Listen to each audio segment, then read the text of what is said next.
Hey everyone, welcome back to Fandom Frontline. Today I'll be diving into episode 3 of Peacemaker, another Rick up my sleeve. And as suspected, Peacemaker has officially dove headlong into the alternate universe. But while Chris Smith might think he's found paradise, I think James Gunn is setting him up for the hardest fall of his life.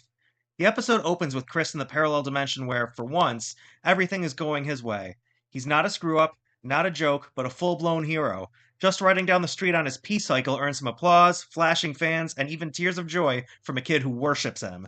For Peacemaker, the man desperate for validation, this is heaven. He even calls it best dimension ever. What makes this episode fascinating is the way it plays on Chris's fantasies. This version of Harcourt, or as she prefers, Emilia, is softer, warmer, and kinder. They share a not so subtle date in an almost cartoonishly idyllic town square. Puppies, hot dogs, Ozzy Osbourne's Dreamer on the soundtrack. It's practically a Hallmark movie. And for a guy who spent his whole life clawing for scraps of affection, you can see why Chris wants to believe in it.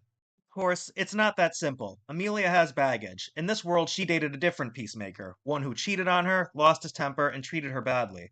She's cautious, even as she's intrigued by Chris's gentler side. And then there's Rick Flag Jr., not the noble soldier we saw in Peacemaker and Harcourt's brief flashbacks, but a jealous, bumbling fool watching from the sidelines. It's funny, sure, but it's also a dark twist to the knife. The man who once called Chris a joke is now the joke himself in this world. Then, just as things seem too good to be true, reality intrudes in the form of a terrorist militia called the Sons of Liberty. Chris springs into action, and this sequence is both brutal and hilarious. He kills with fists, with a copy machine, and maybe the most inspired gag of the season, with two pencils to the ears. For once, he's not just effective, he's celebrated for it. He even gets a triumphant high five afterward. But this is where James Gunn's writing shines. The symmetry is too perfect. The villains are too convenient.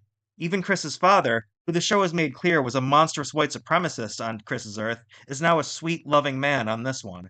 Everything about this dimension feels manufactured, like it's almost too good to be true, and that should worry us, because after only 3 episodes, this is already clearly not the kind of show where Peacemaker can get away clean. Meanwhile, back in Chris's world, the consequences are catching up. Rick Flag is assembling an Argus task force to hunt him down, and it includes Rip Jagger, better known to comic book fans as Judo Master, along with Michael Rooker as Eagle Killer Red St. Wild.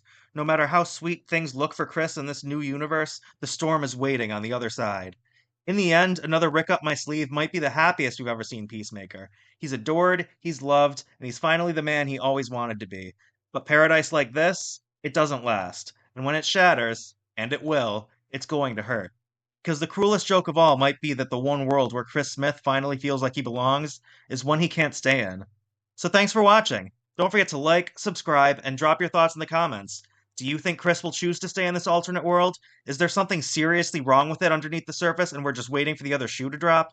Is Chris destined to come crashing back to reality? I have a feeling it won't be long before we find out. I'll see you next time.